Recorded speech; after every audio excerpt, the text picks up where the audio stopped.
በጣም ከባድ በሆነ ቃል ነው የሚገልጸው። ምንድነው? በበለዓም መንገድ ሄደዋል። በለዓም እግዚአብሔር ጸጋ የሰጠው ሰው ነው። አይታችሁ እንደሆነ ስለ ኢየሱስ ክርስቶስ አስቀድሞ ትንቢት የተናገረው ነው። አየዋለሁ አሁን ግን አይደለም፣ እመለከተዋለሁ በቅርብ ግን አይደለም፣ ከያዕቆብ ኮከብ ይወጣል ብሎ ስለ ኢየሱስ ክርስቶስ መወለድ እንኳን ትንቢት የተናገረ ሰው ነው። የሚያስደንቅ ጸጋ የነበረው ሰው ነው። ግን እግዚአብሔርን ሲጠይቅ እግዚአብሔር አትሂድ ብሎ ሲነግረው ባላቅ የሚባለው የሞዓብ ንጉስ እኔ ከፍልሃለሁ ደሞዝህን እጥፍ አድርጌ ሰጣለሁ ስላለው የእግዚአብሔርን ቃል ሽሮ ሄደ። ያችሁ ገንዘብን የማይወዱ ሲል እዚህ ላይ የቤተክርስቲያን ሽማግሌዎች ገንዘብን መውደድ የለባቸውም ብሎ ጢሞቴዎስ ሲናገር ገንዘብን መውደድ የእግዚአብሔርን ፕሪንሲፕል የእግዚአብሔርን ሐሳብ እንድንንቅ ያደርገናል። በለዓም እኮ ከእግዚአብሔር ሰምቷል እኮ ዶንት ጎ እስራኤል የሚረገም ህዝብ አይደለምና ሄደ እስራኤልን ልትረግም አትችልም፣ ስለዚህ አትሂድ ብሎታል። ያቺው ግን ምንድን ያለው እኔ ደሞዝህን እጥፍ አድርግልሃለሁ ሲለው በለዓም ማነው ባላቅ የሞዓብ ንጉስ እምቢ ብሎ ሄደ። እና ዳት ያን ያህል ካፓሲቲ ያለው ልባችንን ከሰጠነው ገንዘብ ማለት ነው።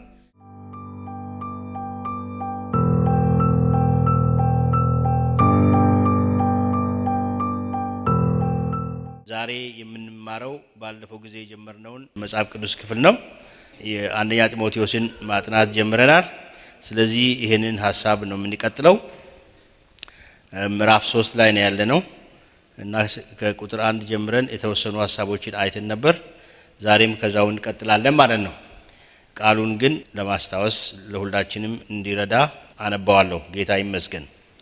ከቁጥር 1 ጀምሬ አነባለሁ እስከ ቁጥር 7 ድረስ አነባዋለሁ። ማንም ኤጲስቆጶስነትን ቢፈልግ መልካምን ሥራ ይመኛል የሚለው ቃል የታመነ ነው። እንግዲህ ኤጲስቆጶስ እንዲህ ሊሆን ይገባዋል፣ የማይነቀፍ የአንዲት ሚስት ባል፣ ልከኛ፣ ራሱን የሚገዛ፣ እንደሚገባው የሚሰራ፣ እንግዳ ተቀባይ፣ ለማስተማር የሚበቃ፣ የማይሰክር፣ የማይጨቃጨቅ፣ ነገር ግን ገር የሆነ፣ የማይከራከር፣ ገንዘብን የማይወድ፣ ልጆቹን በጭምትነት ሁሉ እየገዛ የራሱን ቤት በመልካም የሚያስተዳድር ሰው ግን የራሱን ቤት እንዲያስተዳድር ባያውቅ የእግዚአብሔርን ቤተክርስቲያን እንዴት ይጠብቃታል? በትዕቢት ተነፍቶ በዲያብሎስ ፍርድ እንዳይወድቅ አዲስ ክርስቲያን አይሁን። በዲያብሎስ ነቀፋና ወጥመድ እንዳይወድቅ በውጭ ካሉ ሰዎች ደግሞ መልካም ምስክርነት ሊኖረው ይገባል ይላል። እግዚአብሔር አምላካችን የተመሰገነ ይሁን። ባለፈው ጊዜ ማንም ኤጲስቆጶስነትን ቢፈልግ መልካምን ሥራ ይመኛል የሚለው ቃል የታመነ ነው። እንግዲህ ኤጲስቆጶስ እንዲህ ሊሆን ይገባዋል የሚለውን ሐሳብ አይተናል። ይሄ ኤጲስቆጶስ የሚለው ቃል ምን ማለት እንደሆነ ኤክስፕሌን አድርገናል ወይ ደግሞ አብራርተናል። እና የተነጋገርነው ምንድነው የቤተክርስቲያንን ለመምራት ኃላፊነት የተሰጠው ወይ ደግሞ በበላይነት ለመምራት ኃላፊነት ለተሰጠው ሰው የተሰጠ ስያሜ እንደሆነ፣ በተለይ በብሉይ ኪዳን ውስጥ እነዚህ 4 ቃላቶች ኤጲስቆጶስ፣ ቢሾፕ፣ ሽማግሌ እንዲሁም ደግሞ እረኛ የሚሉት እነዚህ ተወራራሽ እንደሆኑ ወይ ደግሞ በተደጋጋሚ መጽሐፍ ቅዱስ እንደሚጠቀምባቸው በተለያየ መጽሐፍ ቅዱስ ክፍሎች ውስጥ በአዲስ ኪዳን ውስጥ ይሄ በብዙ ቦታ የሚጠቀም እንደሆነና ይሄ እነዚህ ሰዎች በአጠቃላይ ፖዚሽናቸው ብዙ የሚል እንደማይለያይ ግን ቤተክርስቲያንን ለመምራት ኃላፊነት የተሰጣቸው ሰዎችን የሚገልጽ ቃል እንደሆነ አይተናል። እነዚህ ሰዎች ዋናው ስራቸው ቤተክርስቲያንን መምራት፣ ማስተማር፣ መስበክ፣ መንፈሳዊ እርዳታ መስጠት፣ ለደካሞች መንፈሳዊ እርዳታ ለሚያስፈልጉ በምክርም ሊሆን ይችላል፣ መንፈሳዊ እርዳታ ለሚፈልጉ ሰዎች እርዳታ መስጠት፣ ለቤተ ክርስቲያኒቷ ጥንቃቄ ማድረግ፣ እንክብካቤ ማድረግ በሐዋርያት ሥራ ላይ እንደተጻፈው፣ እንደዚሁም ደግሞ ሌሎችን መሪዎችን ስልጣን ሰጥቶ ሾሞ ማሰማራት እንደሆነ ይሄንን አይተናል። ስለዚህ ይሄ ኤጲስቆጶስ፣ ቢሾፕ ወይም ደግሞ ኦቨርሲየር ወይም ሽማግሌ፣ ፓስተር የሚባሉ ነገሮች በአጠቃላይ አሰራር ተመሳሳይ የሆነ ኃላፊነት ያላቸው ሰዎች እንደሆኑ ለማየት ችለናል ማለት ነው። እነዚህ ሰዎች ግን ሐዋርያው ጳውሎስ እዚህ ላይ እንደሚናገረው እንደ ቤተ ክርስቲያን መሪዎች፣ ቤተ ክርስቲያን መቼም ተራ ድርጅት አይደለችም። ኢቨን ድርጅቶች እንኳን ማለት ነው የዓለማዊ ድርጅቶችም ኳሊፊኬሽን ይጠይቃሉ፣ ክራይቴሪያ አላቸው አንድ ፖስት ላይ ለመቀመጥ። እንደዚሁም ደግሞ መንፈሳዊያን ሰዎችም ማለት ነው መንፈሳዊ ኃላፊነት የሚሰጣቸውም ሰዎች ከነሱ የሚጠበቅ ነገር አለ ማሟላት ያለባቸው ማለት ነው። ስለዚህ ሐዋርያው ጳውሎስ በዚህ ቦታ ላይ ለጢሞቴዎስ ማለት ነው በኤፌሶን ቤተክርስቲያን ውስጥ ጢሞቴዎስን እንደ ኦቨርሲየር ወይ ደግሞ የበላይ ጠባቂ አድርጎ በሚያስቀምጥበት ጊዜ እንደ ፓስተር አድርጎ በሚያስቀምጥበት ጊዜ እነዚህን ነገሮች እንዲቆጣጠርና ያንን መሪዎች የሆኑ አገልጋዮች የሆኑት የሚጠበቅባቸውን የህይወት ደረጃ የህይወት ምንድነው ስታንዳርድ እንደ እግዚአብሔር ቃል ያንን ጠብቆ የሚገኙ እንዲሆኑ ክትትል እንዲያደርግ ያሳስበዋል። ጳውሎስ እዚህ ላይ እግዚአብሔር ረድቶት ማለት ነው ወይ ደግሞ በእግዚአብሔር መንፈስ መርቶት በደንብ አድርጎ ዝርዝር ሐሳቦችን ነው የሚያቀርበው። ዝም ብሎ ብቻ ጄነራል የሆነ ትእዛዝ አይደለም የሚሰጠው፣ ነገር ግን ስፔሲፊክ የሆኑ ትእዛዞችን ይሰጣል። እግዚአብሔር የተመሰገነ ይሁን። እነዚህን ነገሮች በደንብ እንዲከታተል ያስገነዝበዋል ማለት ነው። እንግዲህ ኤጲስቆጶስ እንዲህ ሊሆን ይገባዋል ይልና ዝርዝር ሐሳቦቹን ማስቀመጥ በቅደም ተከተል መዘርዘር ይጀምራል። የመጀመሪያው ምንድነው? የማይነቀፍ ይላል። የማይነቀፍ ብሌምለስ። ይሄ ሁሉንም ዋናው ሐሳብ ነው ማለት እንችላለን። ነቀፌታ የሌለበት ማለት ነው። ሌሎቹ ከታች ያሉት ይሄንኑን በምን ነገር መነቀፍ እንደሌለበት የሚገልጹ ናቸው ብለን መውሰድ እንችላለን። ይሄ ብሌምለስ የሚለው ቃል ያን አጠቃላይ ሐሳብ ወይ ደግሞ ሜጀር ሐሳብ ነው ብለን መውሰድ እንችላለን። እግዚአብሔር የተመሰገነ ነው። ስለዚህ ነቀፌታ የሌለበት ሰው መሆን አለበት። በምንድን ነው መነቀፍ የሌለበት የሚለውን ከታች ያሉት ነጥቦች ያንንም የሚያሳዩ ናቸው ብለን መውሰድ እንችላለን ማለት ነው። ስለዚህ ነቀፌታ የሚለው ሰይጣንም ሆነ የውጭ የማያምኑ ሰዎች እሱን ከለ ይሄ ጉድለት አለ ብለው እንዳይጠቁሙ ቤተክርስቲያኒቷን ስም ለማጥፋት እንዲህ ያለ ቦታ ናቸው እንደዚህ አይነት ሰዎች እኮ ናቸው እነሱ ብለው የእግዚአብሔርን ቤተክርስቲያን የእግዚአብሔርን የክርስቶስን አካል እንዳይ ምንድነው ባለው ይሄ በዝቅተኛ አይን እንዳዩ የሚረዳ ነው። እግዚአብሔር የተመሰገነ ይሁን። ስለዚህ በማንኛውም ሁኔታ ማለት ነው ክርስቲያን ማን ነው ቤተክርስቲያን መሪ ፍሎለስ ይሆናል ወይ ደግሞ ምንም ጉድለት የለውም ማለት ሳይሆን፣ ነገር ግን ይሄ ጉልህ የሆነ እና በደል ነው ይሄ ብሎ የሚያሰኝ እና ወንጀል የሚያሰኝ ወይንም እግዚአብሔርን የሚያስነቅፍ ጉልህ ሆኖ የሚታይ በህይወቱ መኖር የለበትም። ለዚህ አይነት ህይወት ስፍራ መስጠት የለበትም፣ በተለይ ለኃጢአት ህይወት ማለት ነው። እና አንደኛ ጢሞቴዎስ 3:10 4:16 5:7 መዝሙር 101 ቁጥር 6 እነዚህ ጥቅሶች ስንመለከት የእግዚአብሔር ሰው ምን እንደሚጠበቅበት እናያለን። ሁለተኛው ደግሞ ምንድነው ብለው ጳውሎስ የትዳር ህይወቱ መታየት አለበት። ትዳር ህይወቱ መታየት አለበት። ትልቁ ነገር በቤተ ክርስቲያን ውስጥ በዚህም ዘመን ቢሆን ማለት ነው በጥንትም ዘመን ቢሆን በዚህም ዘመን ቢሆን እግዚአብሔር ሶስት ኢንስቲትዩሽኖችን ነው ያስቀመጠው። የመጀመሪያው ኢንስቲትዩሽን ምንድነው? አዳም ከፈጠረ በኋላ ቤተሰብን ነው የመሰረተው። ኦኬ፣ ቤተሰብን ነው ጌታ የመሰረተው። ቤተሰብ በእግዚአብሔር ፊት ትልቅ ስፍራ ነው ያለው። ስለዚህ ያ እግዚአብሔር ያቀደው እቅድ እንደ ቤተሰብ እግዚአብሔር የሚፈልገውን ስታንዳርድ የሚያሟላ ፒዩሪቲ ያለበት፣ ንጽህና ያለበት፣ ቅድስና ያለበት እና ህይወት መኖር አለበት ማለት ነው። እግዚአብሔር ያንን ነው የሚፈልገው። እግዚአብሔር የተመሰገነ ይሁን። በዛ አይነት ቤተሰብ ውስጥ ነው ጌታ የሚከብረው። ቅድስና ባለበት፣ ፒዩሪቲ ባለበት እና መተሳሰብ ባለበት፣ መቀባበል ባለበት እና እግዚአብሔርን ማክበር ባለበት ቤተሰብ ውስጥ ነው እግዚአብሔር የሚከብረው። ስለዚህ ይሄ ሁለተኛውና ዋነኛው ከቤተ ክርስቲያን ሽማግሌ ወይም ከቤተ ክርስቲያን መሪ የሚጠበቅ ነው። በቤቱ ውስጥ ምን አይነት ላይፍ አለው፣ የትዳር ህይወት አለው የሚለው መታወቅ አለበት። ስለዚህ ሞራሊም ዋናው እንዳውም የሚመለከተው ሞራል ላይፉን ነው። ቤተ ክርስቲያን ፌይትፉልነሱን ነው እና ታማኝነቱን ነው የሚመለከተው። ኦፍ ኮርስ የአንዲት ሚስት ባል ይላል ሞራል ላይፉን የሚመለከት ነው ማለት ነው። ይህም በዝርዝር ባለፈው ጊዜ ስላየ ነው አሁንም ወደ ጥልቀት ውስጥ ገብቼ ለማየት አልፈልግም። ኦኬ ቀጥሎ የሚለው ሶስተኛ ያየነው ይሄንንም ባለፈው አይተናል ይመስለኛል። ልከኛ ይላል። ልከኛ የሚለውን ቃል እንግሊዝኛው ቴምፐሬት ይለዋል። ቴምፐሬት ወይንም ቪጂላንት ይለዋል። ይሄ ማለት አንዳንድ መጽሐፍ ቅዱስ ተርጓሚዎች እንደሚናገሩት ዋይንሌስ ወይም ደግሞ ለብዙ የወይን ጠጅ የማይ ጎመዥ ወይም ደግሞ የወይን ጠጅ እንትን የማይል ማለት ነው። ልከኛ የሚለው ማለት ነው። ኦኬ ይህ ቃል በምሳሌነት አነጋገር ወይ ደግሞ ሜታፎሪካል ነው ብሎ ይላሉ፣ ወይ ደግሞ ምሳሌያዊ አነጋገር ነው። ስለዚህ ልከኛ የሚለው ቃል ወይም ደግሞ ቴምፐሬት የሚለው ቃል እንግዲህ ሰው ጠጪ ሲሆን ወይም ሰካራም ሲሆን ምንድን ነው የሚሆነው? ምንድን ነው? ይደነዛል አይደል? ድንዛዜ ያጋጥማል። ስለዚህ ብዙ ጊዜ መኪና የሚነዱ ሰዎች፣ ጠጥተው የሚነዱ ሰዎች ምንድነው ጀጅሜንታቸው ወይም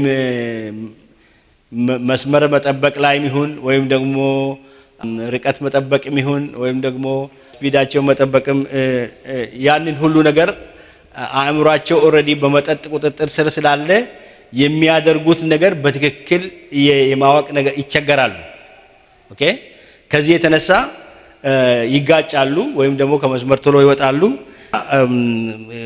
ፖሊስ ወይም ደግሞ ትራፊክ ህጉን ይጥሳሉ። ኦኬ ስለዚህ እንግዲህ ምንድነው ዋችፉል አይደሉም፣ ቪጂላንት አይደሉም። ስለዚህ ክሊር ሄድድ አይደሉም ወይ ደግሞ አእምሯቸው ብሩህና ትክክለኛውን ነገር በትክክለኛ ሁኔታ የሚያይና የሚያመዛዝን አይደለም ማለት ነው። ስለዚህ ምንድነው እነዚህ ቤተክርስቲያን ሽማግሌዎች ከዚህ አይነት እንትን የነጻ አእምሮና ብሩህ አእምሮ ያላቸው ነገሮችን በትክክል ማየት የሚችሉ ክሊርሊ ማሰብ የሚችሉ ትክክለኛውን ነገር ትክክለኛ ባልሆነው ነገር መካከል ለይተው ማየት የሚችሉ መሆን አለባቸው።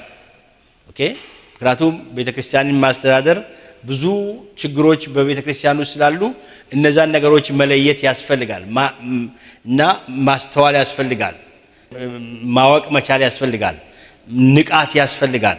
እና ትዝላችሁ እንደሆነ ሰለሞን ልክ ወዲያው እንደነገሰ ሁለት ሴቶች ተካሰው እሱ ፊት ቀርበው ነበር።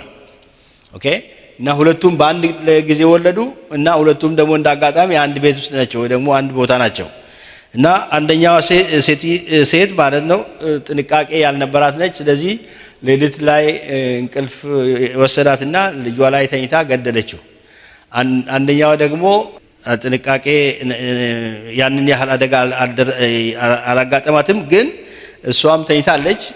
ያቺኛዋ ልጇን ከገደለች በኋላ ነቅታ ስታይ ልጇ ህይወት ስለሌለው ቀስ ብላ ልጇን ይዛ ሄዳ የራሷን ልጅ ስትወስድ አላየችም። ኦኬ እና ግን ከተነሳች በኋላ ስታይ የሞተ ነው እና ስታይ ደግሞ ልጁ የሷ አይደለም። ስለዚህ ለክስ ቀረቡ ማለት ነው። እና ሰለሞን ምን አደረገ? ሰለሞን አይታችሁ እንደሆነ እዛ ላይ ይሄንን መለየት በጣም ከባድ ነው። ምክንያቱም ምስክር የለም።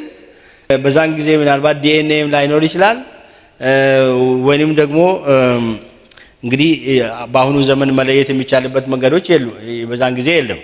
ስለዚህ ሰሎሞን ምን መጣለት? የማስተዋል ሰው ስለነበረ የሚያስተውል ሰው ስለነበረ እንደዚህ አይነት ኮምፕሊኬትድ የሆነውን ችግር እንግዲህ ለመለየት አልቻለም። በኖርማል ወይ ማለት ነው። ምስክር የለም፣ ዘዴ ሌሎች መንገዶች የሉም። ስለዚህ እንዴት አድርጎ ነው ፍርድ የሚሰጠው? አንድ ብልሃት ግን መጣለት። የእግዚአብሔር መንፈስ አንድ ብልሃት ሰጠው። ምንድነው? ልጁን ሁለት ቦታ ሰንጥቁና ግማሽ ጎኑን ላንዷ ግማሽ ጎኑን ላንዱ ስጡ አለ። እውነተኛዋ እናት ምንድን ያደረገች በዛን ጊዜ ልጇ እንዲገደል ስላልፈለገች ምን አለች? ኖ ልጁ እንዳይገደል። ያቺ እውነተኛ እናት ያልሆነችው ግን እንደዚህ ይሙት እና ለሁለታችን ይሰጥ ተከፍሎ አለች። አሁን ሰሎሞን ነገሩን አይደንቲፋይ ያደረገ ማለት ነው። ስለዚህ እውነተኛዋ እሷ ነችና ለእናቱ ስጡ ብሎ ፈረደ። እስራኤል ሁሉ ተገረመ በሰሎሞን ጥበብ ይላል መጽሐፍ ቅዱስ። እንግዲህ ክሊር ማይንድድ ማለት ያው በእግዚአብሔር መንፈስ ስፍራ በምንሰጥበት ጊዜ የእግዚአብሔር መንፈስ ትክክለኛ የሆነውን ፍርድ እንድንሰጥ ምሪት እንዲኖረን ያደርጋል ማለት ነው። እግዚአብሔር አምላካችን የተመሰገነ ይሁን። ስለዚህ መሪዎች በመጠጥና በተለያየ ነገር አእምሯቸው የደነዘዘ አእምሯቸው የጨለመ የእግዚአብሔርን ሐሳብ መቀበል የማይችሉ ከእግዚአብሔር ምሪት መቀበል የማይችሉ ሰዎች መሆን የለባቸውም እና ዛሬ እንዳውም መጠጥ ብቻ ሳይሆን ዛሬ ብዙ ነገሮች አእምሯችንን የሚያደነዝዙና የእግዚአብሔርን ሐሳብ እንዳንቀበል የሚያደርጉ ነገሮች አሉ።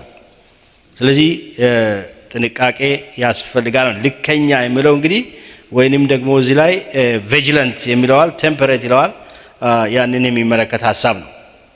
ኦኬ ዛሬ የምናያቸው የተወሰኑ ይሄንን ባለፈው ጊዜ ስላየን ብዙ ዝርዝር ውስጥ አንገባም። ይሄንንም የሚቀጥሉትን ሐሳቦች ግን ለማየት እንሞክራለን። ራሱን የሚገዛ ይላል። ራሱን የሚገዛ ራስን መግዛት የሚል ሐሳብ አለ። በእንግሊዝኛው ትንሽ ምንድነው የሚለው ፕሩደንት ይለዋል። ፕሩደንት የሚለው ቃል ምን ማለት ነው? አንድን ነገር በአግባብ ስነ ስርዓት ባለው መልክ ለማከናወን የሚችል ማለት ነው። ራስን መግዛት ማለት እና አንድን ነገር በአግባብና ስርዓት ባለው መልክ ማከናወን የሚችል ሰው ማለት ነው። ቅድሚያ ሊሰጠውን መሰጠት ያለበትን ነገር የሚያውቅ ማለት ነው። አንዳንድ ጊዜ ቅድሚያ ልንሰጥ የሚገባንን ነገር ትተን ሌላ ነገር እንሰራለን። ያ ነገር ደግሞ ጊዜው ያልፍና ይበላሻል ወይ ደግሞ ከመስመር ይወጣል እና ስለዚህ ስለ መንፈሳዊ ነገር ደግሞ ሲሪየስ እና ማለት ትኩረት የሚሰጥና ለመንፈሳዊ ነገር ደግሞ ክብደት የሚሰጥና ትኩረት የሚሰጥ ሰው መሆን ነው ማለት ነው። ይሄ ፕሩደንት የሚለው ሰው ራሱን የሚገዛ ይለዋል። ይሄንን ቃሉ ማለት ነው። ራሱን የሚገዛ ይለዋል። ስለዚህ ራስን መግዛት በአማርኛ ምን ያስቸግረኛል አንዳንድ ቃላቶቹ እና በእንግሊዝኛው ግን ይህም ይላል ሶበር የሚለዋል። ሶበር ማለት ደግሞ ሳውንድ ጤናማ የሆነ ወይም ደግሞ ተቀባይነት ያለው አስተሳሰብ መኖር ማለት ነው። ተቀባይነት ወይም ጤናማ የሆነ አስተሳሰብ ማለት ነው ያለው ሰው ማለት ነው። እንግዲህ በቤተ ክርስቲያን አስተዳደር ውስጥ እነዚህ በጣም አስፈላጊ ነገሮች ናቸው ማለት ነው። ራስን የሚገዛ ህይወት ሲኖር ቶሎ ችኩል ያልሆነ ወይንም ደግሞ አንድን ነገር ለማድረግ ጊዜ ለመስጠትና የሰዎችን ችግር ለማዳመጥ ፍላጎት ያለመኖር እንደዚህ አይነት ነገሮች በጣም ቤተ ክርስቲያኒቷን ይጎዳሉ።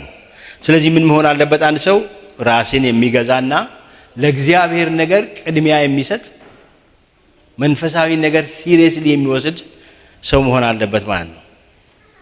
አሁን ስንመለከት በብሉይ ኪዳን ውስጥ ስንመለከት እንደዚህ አይነት ችግሮች ነበሩ አይደል እንዴ?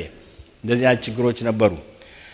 ኤሊ ያቺን ሴትዮ ለምሳሌ ሐና በምትጸልይበት ጊዜ ምን አላት? ሰደባት አይደል? ሊለያት አልቻለም። እና ስለዚህ ችግርሽ ምንድነው? ምን ሆነሻል ብሎ እንደ እግዚአብሔር ሰው መጠየቅ ሲገባት ነገር ግን ስካርሽ እስከ መቼ ነው ብሎ ሲናገር እንመለከታለን። ያቺው እና እንግዲህ እሷ በጣም እዛ ቆማ ልቧ ተሰብሮ አዝና በምትናገርበት ጊዜ ማለት ነው አፏ ብቻ ይነቃነቃል ግን ድምጿን አታሰማም ነበር ይላል። እና ዲሰርን ማድረግ አልቻለም፣ ሊለይ አልቻለም። እና ስለዚህ እንዲህ አይነት ዝም ብሎ ሰው ላይ መፍረድ ማለት ነው ሰው ላይ ያለ አግባብ መፍረድ እንመለከታለን። እንግዲህ የብዙ ሰዎች ስብራት ዛሬ ብዙ እንደዚህ ሊሆን ይችላል። ሰዎች ቶሎ ቀረብ ብለው ቅድሚያ ሰጥተው ወይም ደግሞ መስመር በያዘው መልክ ሰዎችን አፕሮች አድርገው ማነጋገርና መፍትሄ መስጠት ሲገባቸው ወይ ቶሎ ጀጅሜንታል መሆን እንደነዚህ አይነት ነገሮች ብዙዎችን ይጎዳሉ። እግዚአብሔር ከዚህ እንድትጠበቅ ቤተክርስቲያኒቷን በዚህ በሐዋርያው ጳውሎስ በኩል ጢሞቴዎስን ሲመክር እንመለከታለን። ሌላው ምንድነው የሚለው? እንደሚገባ የሚሰራ ይላል። እንደሚገባ የሚሰራ ይላል አማርኛው። በእንግሊዝኛው ግን ሪስፔክቴብል ነው የሚለው። ብዙ አይገናኝም እና ግን እንደሚገባ የሚሰራ ይላል አማርኛው። የእንግሊዝኛው ደግሞ ሪስፔክቴብል ይለዋል። እንግዲህ ይሄም ምን እንደሚያመለክተው ኦርደርሊ እንደማለት ነው። ኦርደርሊ ይሄ ሪስፔክቴብል የሚለው ቃል ያ ሰው ምን አይነት ባህሪ ያለው ይሄ ስነ ስርዓት የመከተልና ኪዮቲክ ያልሆነ ወይ ደግሞ እንዳው ዝም ብሎ የተተረማመሰ ህይወት የሌለው ኦኬ የተተረማመሰ ህይወት የሌለው ማለት ኪዮስ ማለት ይሄ ትርምስምስ ያለ ነገር ማለት ነው። ስርዓት የሌለው ነገር ማለት ነውና ሪስፔክቴብል ይለዋል እንግሊዝኛው። ይሄኛው ግን አማርኛው እንደሚገባ የሚሰራ ይለዋል። ጥሩ ባህሪ ያለው ሪስፔክቴብል ይለዋል። እና እንግዲህ ሁሉን ነገር በስነ ስርዓት የሚሰራና የተተረማመሰ ህይወት የማይኖር የራሳቸውን ህይወት በስነ ስርዓት የሚመራ አይነት ሰው ማለት ነው። ያ ሰው ቤተክርስቲያን ውስጥ ይፈልጋል። ምክንያቱም የእግዚአብሔር መንፈሳዊ ህይወት በጣም ሴንሲቲቭ ነው። መንፈሳዊ ህይወት በጣም ሴንሲቲቭ ነው። ምክንያቱም ጠላት አለን እኛ እና አይታችሁ እንደሆነ ብዙ ሰዎች ትንሽ ነገር አንድ የተሳሳተ ቃል እንኳን ስትናገሩ አንድ ቃል እንኳን ስትናገሩ ያቺን ወደ ተሳሳተ አቅጣጫ የመውሰድ ነው የሚቀላቸው እንጂ በጥሩ መልክ ማየት አይቀላቸው። ስለዚህ መንፈሳዊ ህይወት ጥንቃቄ ይፈልጋል። መንፈሳዊ አትሞስፌር ጥንቃቄ ይፈልጋል እና አለርትነስ ይፈልጋል። ራስን መግዛት ይፈልጋል እና ደግሞ ይሄ ስርዓት ያለው አሰራርም ይፈልጋል እንደሚገባ ሃንድል ለማድረግ ማለት ነው። ለዚህ ነው የእግዚአብሔር ቃል ማሰናከያ ለብዙዎች ማሰናከያ እንዳትሆኑ ተጠንቀቁ ይላል። ሰዎች ማሰናከያ እንዳንሆን ይናገራል በተለይ በማቴዎስ ውስጥ እና ይሄ በጣም ኢምፖርታንት ነው ማለት ነው። የራሳቸውን ህይወትም ኦርደርሊ የሆነ በስነ ስርዓት መምራት የሚችሉ እና ኪዮቲክ የሆነ ላይፍ የተተረማመሰ ትርምስምስ ያለ ህይወት የማይኖሩ መሆን አለባቸው። የተጨነቀ ሰው ሌላውን ሰው ያስጨንቃል አይደል እንዴ? በህይወቱ እረፍት የሌለው ሰው ለሌላ ሰው ሰላምን መስጠት አይችልም። ሰላም እንዲኖረው መርዳት አይችልም። ስለዚህ ራሱ የተጨናነቀና የሚይዞን የሚለቀውን የማያውቅ ከሆነ እንዴት አድርጎ ለሌላው ሰው መፍትሄ ይሆናል? ያቺው ግን ሪስፔክቴብል የሚለው ያንን ሐሳብ የሚያመለክት ነው እና አማርኛው እንደሚገባ የሚሰራ ይለዋል። ኦኬ ሌላው ሆስፒታብል ምንድነው የሚለው? እንግዳ ተቀባይ ይለዋል። እንግዳ መቀበል የሚችል ይለዋል። እንግዳ የሚቀበል ሰው በተለይ በጥንት ቤተክርስቲያን እንግዳ መቀበል በጣም ተፈላጊ ኳሊቲ ነው። ለምን? አሁን በዚህ ዘመን ብዙ ፋሲሊቲ አለ፣ ብዙ እንትኖች አሉ ማለት ብዙ ፋሲሊቲዎች አሉ። አንድ ሰው ካን ከተማ ወደ ሌላ ከተማ ቢሄድ የግድ ሰው ቤት ሄዶ ማደር የለበትም። ሆቴሎች በየቦታው አሉ። በየአቅሙ ራሱን ማደር የሚችልበት ቦታ አለና ምግብም ካስፈለገ ያው ሆቴሎች አሉ እና ስለዚህ ኦሬዲ እንዳውም አሁን ደግሞ በዚህ ሀገር ደግሞ በዚህ አይነት አድቫንስድ ሀገር ደግሞ እንዳውም ቀደም ብለ ቡክ አድርገህ ሄደህ እንትን ያለ ችግር የምትፈልገውን ቦታ የሚመችን ቦታ እንደ አቅሚ ማረፍ ትችላለህ። በዛ ዘመን ግን አንደኛ ጉዞ የእግር ጉዞ ነው። በዛ ዘመን ጉዞ የእግር ጉዞ ነው። ረጅም መንገድ ተጉዞ ነው የሚሄደው ሰው እና ስለዚህ ሰውን ለሰው እንግድነት የሚቀበሉና ሰዎችን የሚያሳድሩ ሰዎች በጣም ልባቸውን ለዚህ የከፈቱ ሰዎች በጣም ተፈላጊ ናቸው። በተለይ አገልጋዮችም ማለት ነው። ያን ጊዜ አገልጋዮች ደግሞ ያው እንግዲህ ጌታ ልኳቸው ከቦታ ወደ ቦታ ይሄዳሉ። ሐዋርያ ጳውሎስም ብዙ የእግር ጉዞ ነው ያደረገው አይታችሁ እንደሆነ እና ስለዚህ እንደነዚህ በዛን ጊዜ ለነበሩት አገልጋዮች እንግዳ ተቀባይ የሆኑ በየከተማው ያሉ ፓስተሮች ወይም ደግሞ የቤተ ክርስቲያን ሽማግሌዎች ቀላል ነገር አይደለም። መስዋዕትነት ይጠይቃል። እንግዳ ማስተዳደር ቀላል ነገር አይደለም። አንዳንድ ጊዜ አንድ አገልጋይ መጥቶ ወይም ሳምንት ሊቆይ ይችላል። ከሱ ከሄደ በኋላ ደግሞ ሌላ ሄዱ ይችላል። ጳውሎስ ከሄደ በኋላ ጴጥሮስ ሊመጣ ይችላል። ጴጥሮስ ከሄደ በኋላ ደግሞ ዮሐንስ ሊመጣ ይችላል። ስለዚህ እንግዶችን መቀበል ቀላል ነገር አይደለም። ኦኬ፣ መስዋዕትነት ይጠይቃል። ግን እንግዳ መቀበል ግን ዋናው ትልቅ ነገር እንደሆነ ይናገራል። እንግዲህ ይሄ ለቤተ ክርስቲያኒቷም በረከት ያመጣል። እግዚአብሔር ግን የሰው ባለ ዕዳ አይደለም። ይገርማቸዋል። እግዚአብሔር ደስ የሚለው ምንድነው? እግዚአብሔር ባለ ዕዳ አይደለም። እግዚአብሔር እኛን ተጠቅሞ ብቻ ሰርቶ እኛን ግን ዝም ብሎ የሚጥል አምላክ አይደለም። አይታችሁ እንደሆነ ታቦቱ በአብዳራ ቤት ከቆየ በኋላ እንትና ዳዊት ፈርቶት ማለት ነው። ያ ኦዛ ከተገደለ በኋላ በአብዳራ ቤት ታቦቱ እንዲቀመጥ ተደረገ። ከዛ በኋላ እግዚአብሔር የአብዳራን ቤት ባረከው ይላል መጽሐፍ ቅዱስ። ባረከው ይላል። ዳዊት ሲሰማ የአብዳራ ቤት ተባረከ። በረከትም አለው እንደ እሱ መቅሰፍቱን ብቻ አይቶ ነው ፈርቶት ትቶ ሄደ። ከዛ በኋላ እንደገና ተዘጋጅቶ ታቦቱን ወደ ኢየሩሳሌም አመጣው። ያችሁ። ስለዚህ እግዚአብሔር ይባርካል። ሰው ሲታዘዝ፣ ለሱ ሲታዘዝ እግዚአብሔር ደግሞ በረከትን ይሰጣል። ስለዚህ ብድራትን ይከፍላል። እግዚአብሔር የተመሰገነ ይሁን። ስለዚህ እግዚአብሔር ለቤተ ክርስቲያኒቷም ለቤቱ ለዛም ቤት የሚያስተናግደውን ቤት በረከትን ያደርጋል። ስለዚህ ይሄ በጣም አስፈላጊ እንደሆነ ሐዋርያው ጳውሎስ አንዱ ክራይቴሪያ እንደሆነ በዛ ዘመን የነበረውን የእግዚአብሔርን ስራ ወደፊት ለማራመድ ይሄ አንዱ ክራይቴሪያ እንደሆነ ነገራቸው ማለት ነው። እግዚአብሔር የተመሰገነ ይሁን። እንግዳ የመቀበል ልብ ማለት ነው እንዲኖራቸው። ሌላው ጳውሎስ የሚናገረው እዚህ ላይ ምንድነው?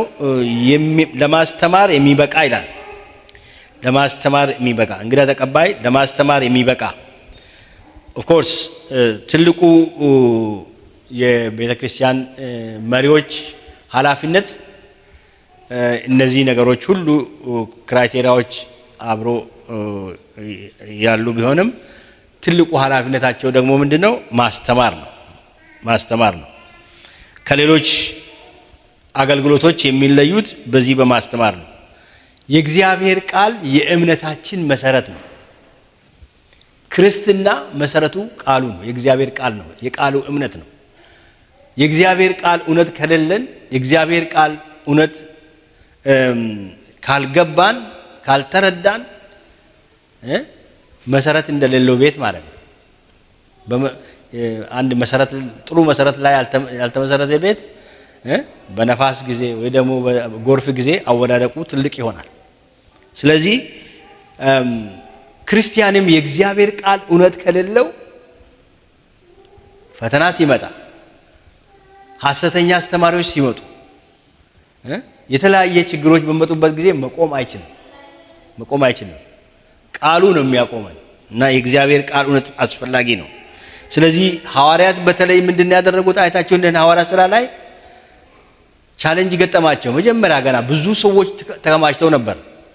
አያችሁ፣ እንደዚህ እንዳሁኑ ዘመን ቢሆን የሰዎችን ኢንትረስት በመጠበቅ ነበር ፍላጎታቸውን ወይ ደግሞ ትኩረት የሚሰጡት። እነሱ ግን በምግብ ምክንያት ችግር በመካከላቸው በተነሳ ጊዜ እና ያ ጥያቄ ወደ እነሱ በቀረበ ጊዜ ምን አሉ? እኛ የእግዚአብሔርን ቃል ማገልገል ትተን ማዕድን ልናገለግል አይገባንም አሉ። ስለዚህ ከመካከላችሁ ይሄን ነገር ሃንድል የሚያደርጉ 7 ሰዎች ምረጡ፣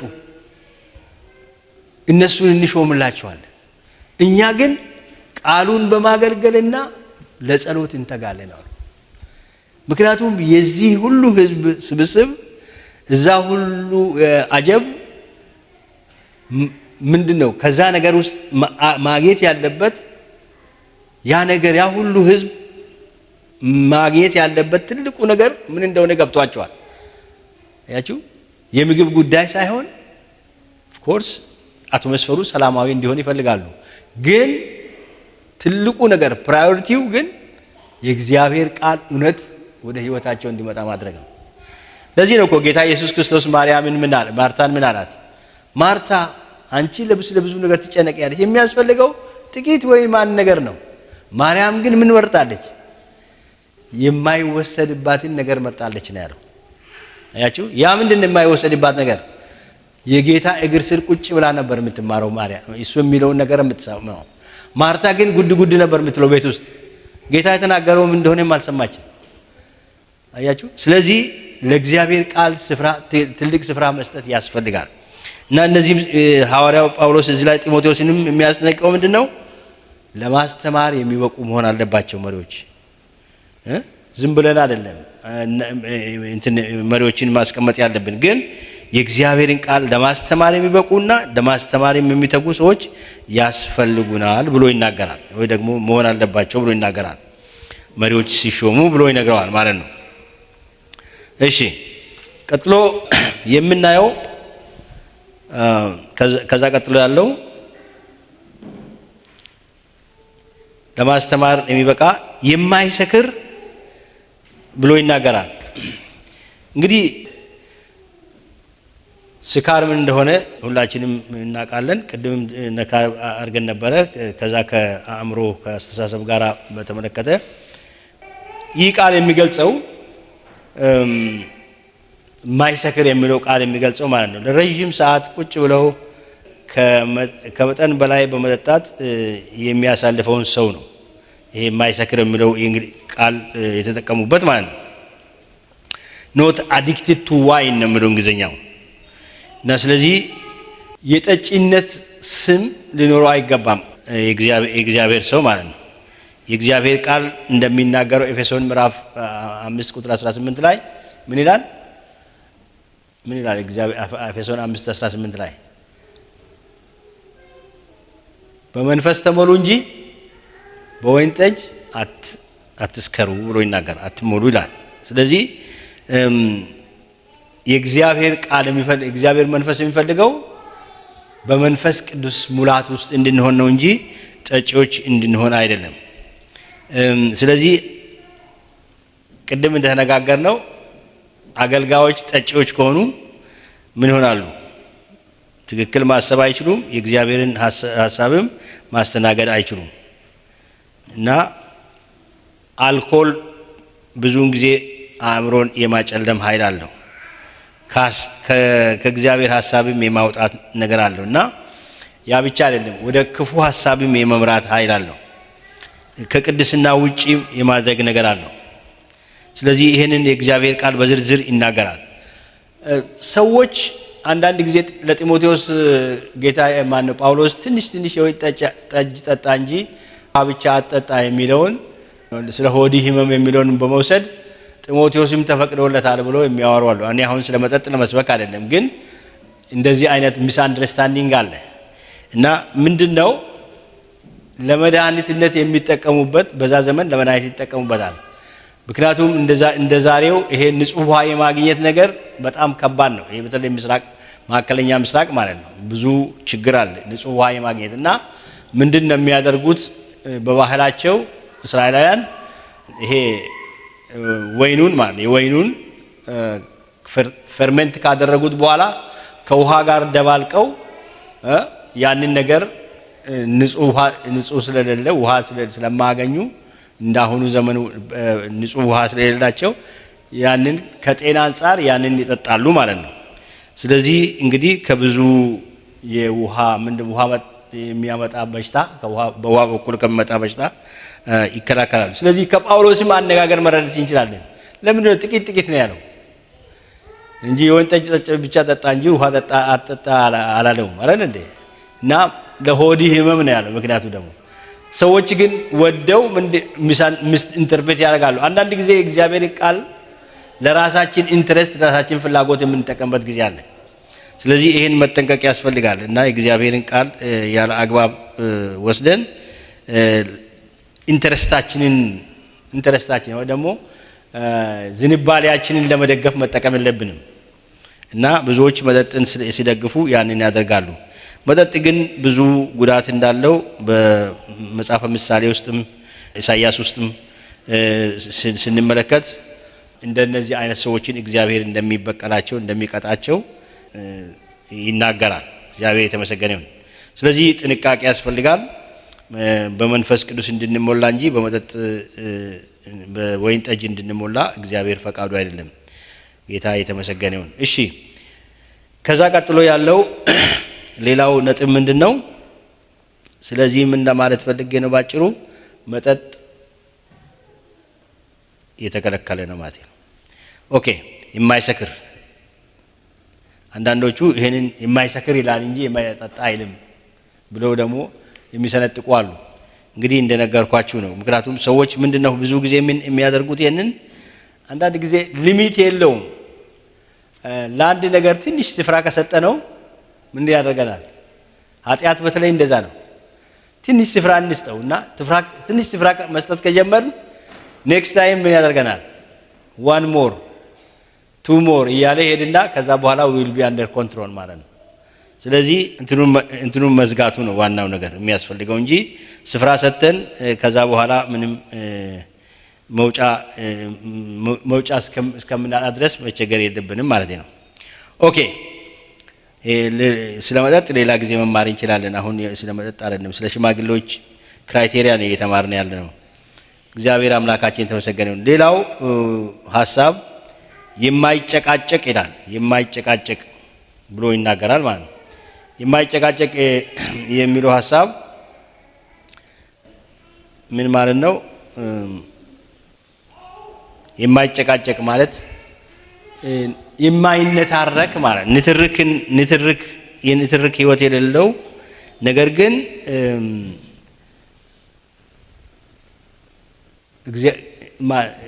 ምንድነው ባለው ራስን የሚገዛ ልንለው እንችላለን። እዚህ ጋር ጀንትል ይለዋል። ጀንትል ማለት ረጋ ያለ ጨዋ የሆነ ሐሳቡን በትክክለኛ መንገድ ወይ ደግሞ በእርጋታና በእግዚአብሔርን በመፍራት የሚገልጽ ማለት ነው። የማይጨቃጨቅ መቼም ሁላችን እንደምናውቀው ጭቅጭቅ የእግዚአብሔር መንፈስ ባህሪ አይደለም። ጭቅጭቅ የእግዚአብሔር መንፈስ ባህሪ አይደለም ማለት እና ሰዎች ሁሉ ጊዜ መመዘን ያለባቸው ያ አይነት ባህሪ ካለን ምን አይነት ስፒሪት ነው ይሄ what spirit is this ብሎ ራሳቸው በምን መንፈስ ውስጥ ነው ያለውት ማለት አለባቸው።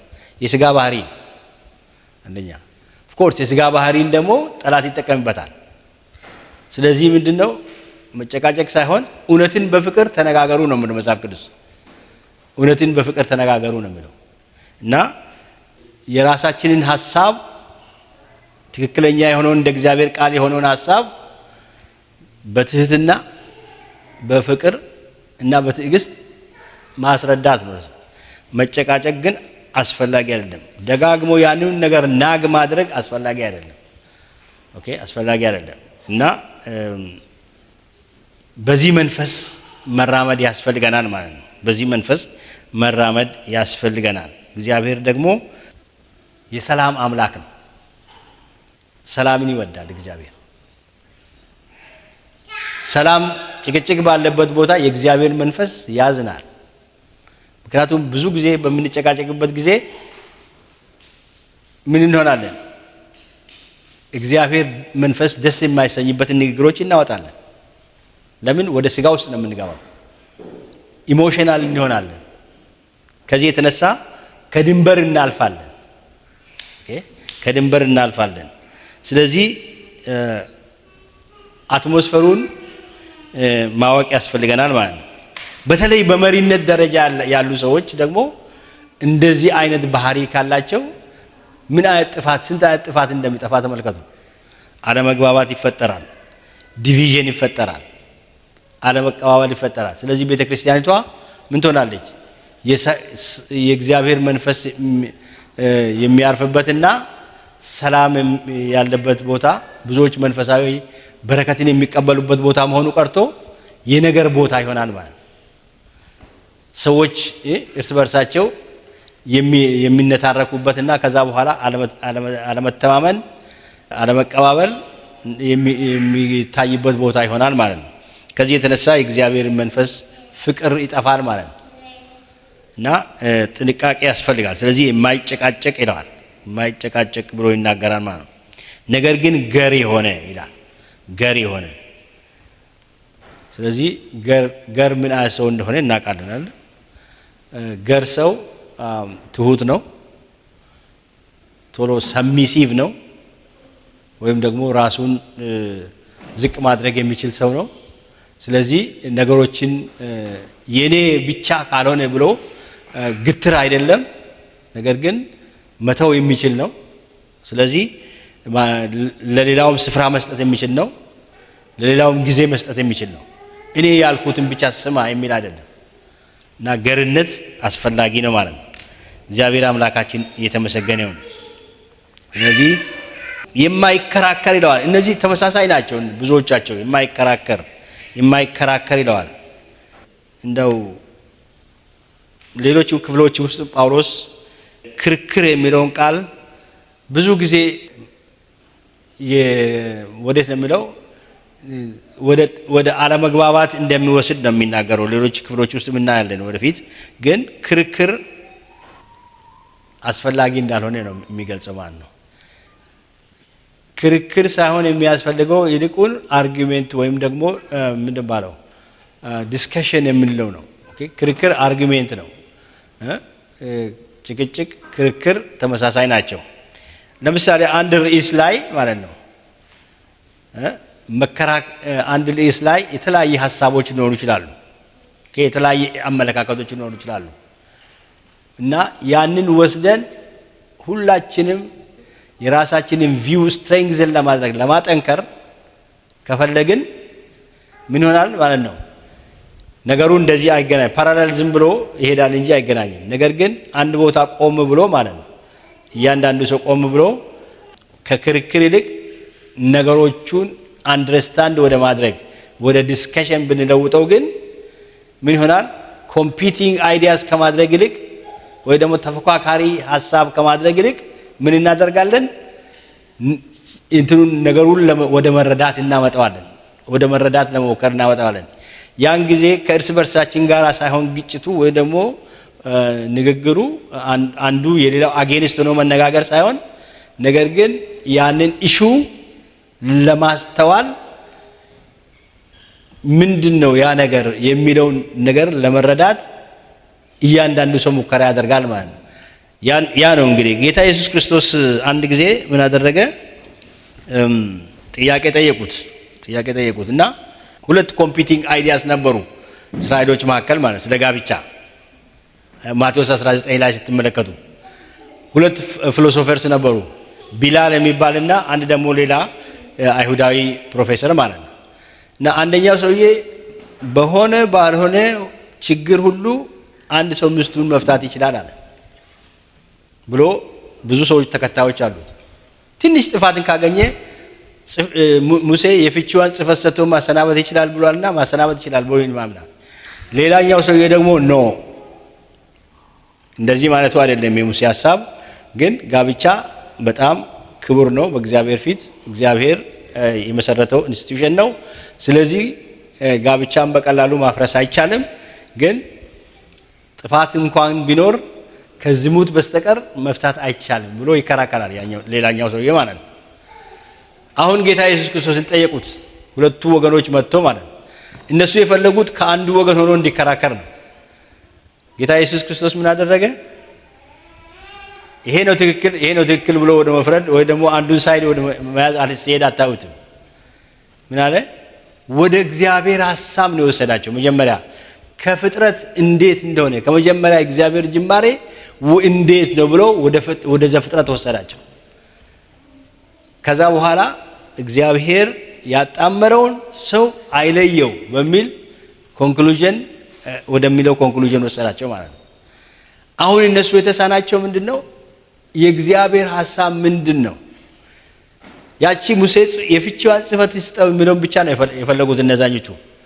ኦኬ እንጂ የእግዚአብሔር ሐሳብ ከመጀመሪያ ስለ ጋብቻ ያለው እግዚአብሔር ሐሳብ ምንድነው የሚለውን አላዩትም። ጌታ ግን ወደዛ መረዳት ነው የወሰዳቸው። እርስ በርሳችሁ ከምትጨቃጨቁ እግዚአብሔር ምን ይላል ስለዚህ ነገር ብላችሁ መጀመሪያ ጠይቁ ወደምለው ሐሳብ ወሰዳቸው ማለት ነው። ስለዚህ እዚህም ላይ የማይጨቃጨቅ የማይከራከር ስር ክርክር ብዙ ጊዜ መፍትሄ አይሰጥም መከራከር። ነገር ግን ነገሩን መረዳት ነው። እግዚአብሔር ስለዚህ ነገር ምን ይላል፣ የእግዚአብሔር ቃል ስለዚህ ነገር ምን ይላል ብለን ቃሉን ለመረዳት መሞከር ነው የሚያስፈልገው። እግዚአብሔር የሚፈልገው ከኛ ይሄንን ማለት ነው። እግዚአብሔር የተመሰገነ ይሁን። እንግዲህ አንድ ነጥብ ብቻ ላንሳና ከዛ በኋላ ጨርሳለሁ። ገንዘብን የማይወድ ይላል። ገንዘብን የማይወድ ብሎ ይናገራል። እንግዲህ የእግዚአብሔር ሰው ማለት ነው በተለይ ገንዘብ መውደድ የክፋት ሁሉ ስር ነው ይላል መጽሐፍ ቅዱስ። ስለዚህ ገንዘብን ወይ ደግሞ የማይወዱ ሰዎች መሆን እንዳለባቸው እዚህ ላይም ይናገራል ማለት ነው። ለሁለት ጌቶች ልትገዙ አትችሉም አለ ጌታ ኢየሱስ ክርስቶስ። ለሁለት ጌቶች ልትገዙ አትችሉም አለ። ስለዚህ የእግዚአብሔር ሰዎች ለጌታ ዲቮትድ መሆን አለባቸው እንጂ ልባቸው በገንዘብ ላይ ያተኮረ መሆን የለበትም እና ወይ ደግሞ ከገንዘብ ጋር የታሰረ መሆን የለበትም። በማቴዎስ 6:24 እንዲሁም በዮሐንስ 2:15 ስንመለከት ይሄንን ማስጠንቀቂያ ይሰጠናል። ይሄ ገንዘብን መውደድ ወይም ደግሞ ኮቬቸስነስ ይለዋል። እንደዚህ አይነት ባህሪያት የምን ባህሪ ነው? የሐሰተኛ አስተማሪዎች ባህሪ ነው። ኮቬቸስነስ ማለት ነው የሐሰተኛ አስተማሪዎች ባህሪ ነው።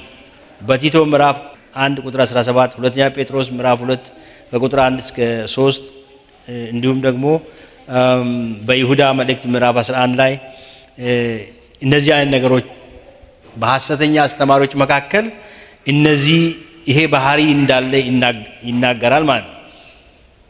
ስለዚህ ገንዘብን መውደድ ገንዘብን የማይወዱ መሆን አለባቸው የቤተክርስቲያን ሽማግሌዎችና የቤተክርስቲያን መሪዎች ማለት ነው። ምክንያቱም አንደኛ ነገር ገንዘብን መውደድ የክፋት ሁሉ ስር ነው። ሁለተኛ ነገር ደግሞ ምንድነው? ለሁለት ጌቶች መገዛት አይቻልም። ገንዘብ ጌታ ይሆናል ስፍራ ስንሰጠው ማለት ነው። እግዚአብሔር ከዚህ ይጠብቀን። አንድ ጥቅስ ብቻ ላንብብላችሁና ከዛ በኋላ ጨርሳለሁ። ይሁዳ መልእክት ምዕራፍ ቁጥር 11 ላይ ስለ ሐሰተኛ አስተማሪዎች እንደዚህ ይላል። ይሁዳ መልእክት ቁጥር 11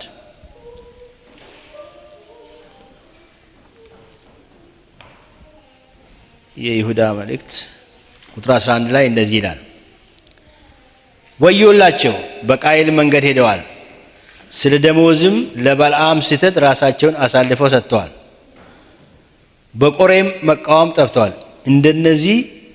እነዚህ ከእናንተ ጋር ሲጋበዙ በፍቅር ግብዣቸው እንደ እድፍ ናቸው። እንደ እረኞች ያለ ፍርሃት ራሳቸውን ይጠብቃሉ። በነፋስ የተወሰዱ ውሃ የሌለባቸው ደመናዎች፣ ፍሬ የማያፈሩ 2 ጊዜ የሞቱ ከስራቸው የተነቀሉ በበጋ የደረቁ ዛፎች፣ የገዛ ነውራቸውን አረፋ እየደፈቁ ጨካኝ የባህር ማዕበል፣ ድቅድቅ ጨለማ ለዘላለም የተዘጋጀላቸው ለዘላለም የተጠበቀላቸው የሚንከራተቱ ከዋክብት ናቸው ይላል ጳውሎስ። በጣም ከባድ በሆነ ቃል ነው የሚገልጸው። ምንድነው? በበልዓም መንገድ ሄደዋል። በልዓም እግዚአብሔር ጸጋ የሰጠው ሰው ነው። አይታችሁ እንደሆነ ስለ ኢየሱስ ክርስቶስ አስቀድሞ ትንቢት የተናገረው ነው። አየዋለሁ አሁን ግን አይደለም፣ እመለከተዋለሁ በቅርብ ግን አይደለም፣ ከያዕቆብ ኮከብ ይወጣል ብሎ ስለ ኢየሱስ ክርስቶስ መወለድ እንኳን ትንቢት የተናገረ ሰው ነው። የሚያስደንቅ ጸጋ የነበረው ሰው ነው። ግን እግዚአብሔርን ሲጠይቅ እግዚአብሔር አትሂድ ብሎ ሲነግረው ባላቅ የሚባለው የሞዓብ ንጉሥ እኔ እከፍልሃለሁ ደሞዝህን እጥፍ አድርጌ እሰጥሃለሁ ስላለው የእግዚአብሔርን ቃል ሽሮ ሄደ።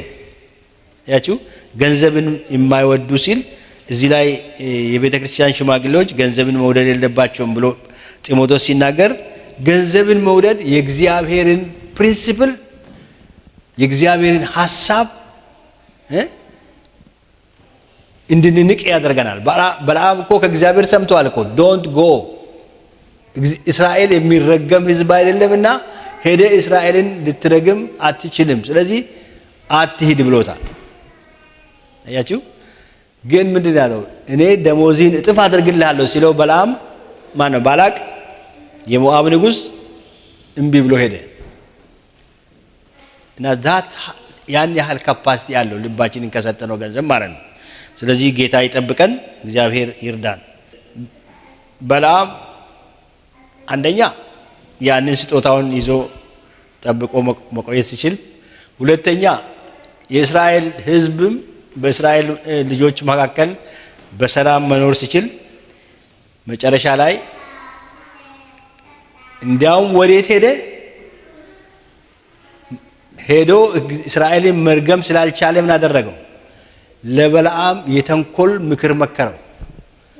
እስራኤልን የሚያስረግምበት ወይ ደግሞ እስራኤል ከእግዚአብሔርን በድሎ ከእግዚአብሔር ጋር የሚጣላበትን መንገድ መከረው። አያችሁ። ሄዶ እኮ አለመርገም ብቻም አይደለም፣ ሊረግም አልቻለም። ሄዶ እግዚአብሔር ተቋቋመው፣ እዛም ሊረግም አልቻለም። ምክንያቱም ማን ነው እግዚአብሔርን እንትን የሚችለው? ሄደ። ነገር ግን እግዚአብሔር አላዘንም አይደለም። በአህያይቱ ተናግሮት ሊገለውም ነበር፣ ግን እግዚአብሔር ጎ አለው መጨረሻ ላይ። ምክንያቱም he knows what he can do። አያችሁ። ደስ ተሰኝቶ አይደለም እግዚአብሔር ጎ ያለው። ብዙውን ጊዜ ሚስ አንደርስታንድ የምናደርገው እንደ ክርስቲያኖች ይሄ ነው። አንዳንድ ጊዜ እግዚአብሔር he just allows us okay even if ፈቃዱን ጥሰን ይሄን እግዚአብሔር he just allows us sometimes okay እና በለዓምን በሰይፍ ተገናኘው መልአኩ። ግን አህያይቷ ተናገረችው፣ ምናልባት ልብ ይገዛ ይሆናል ብሎ እግዚአብሔር he just let him go okay። ግን እዛ ሄዶ ደግሞ ምንድን ያደረገ? ያንን ሁሉ አይቶ እኔ በሱ ሊፈርድ አይደለም። ዛሬም ያንዳንዳችን የራሳችን ድካም ሊኖር ይችላል እና በሱ ብቻ ለመፍረድ ሳይሆን ነገሩን አንደርስታንድ እንድናደርግ ነው። ወንስ ለአንድ ነገር ስፍራ ከሰጠን እንዴት ኮንትሮል እንደሚያደርገን እና እንዴት ከእግዚአብሔር ሐሳብ የበለጠ እንደሚያወጣን ለማሳየት ነው። እዛ ሄዶ ምንድን ያደረገው? አህያይቱ ተናግራው መልአኩ ተቋቁሞት፣ ግን እዛም ሄዶ ደግሞ ለመርገም አልቻለም። ብዙ ነገር አደረገ፣ አልቻለም። ከዛ በኋላ አንድ ምክር መከረው ሰውየው፣ እስራኤልን የሚያስትበት የጣዖት በዓል እንዲያዘጋጅ ነገረው። ለጣዖት በዓል አዘጋጅቶ እስራኤልን ፍሬንድ ሊሆነው እንዲቀርበውና ሰዎቹ ኑና እዚህ ጋር ምግብ ብሉ ብሎ እንዲጋብዛቸው። ከዛ በኋላ እስራኤሎች ሄዱ። ብዙዎቹ የማይረባ በዛ ሴሬሞኒ በዛ በበዓሉ ደግሞ የማይረባ የርኩሰት ሴሬሞኒዎች አሉ። በዛ ተሳታፊ ሆኑ። እግዚአብሔር ተቆጣ። ከዛ በኋላ ብዙ እስራኤላውያን በሰይፍ ስለት ሞቱ። አያችሁ። እንግዲህ ይሄ የማን ምክር ነው? የበለዓም ምክር ነው። አያችሁ። እና እግዚአብሔር ከዚህ ይጠብቀን እና ጌታ የተመሰገነ ይሁን። እዚህ ላይ እናቆማለን። የዛሬውን የሚቀጥሉ ነጥቦች አሉ ስለ ዲያቆናት የሚናገሩ፣ እነሱን በሚቀጥለው እንጨርሳለን።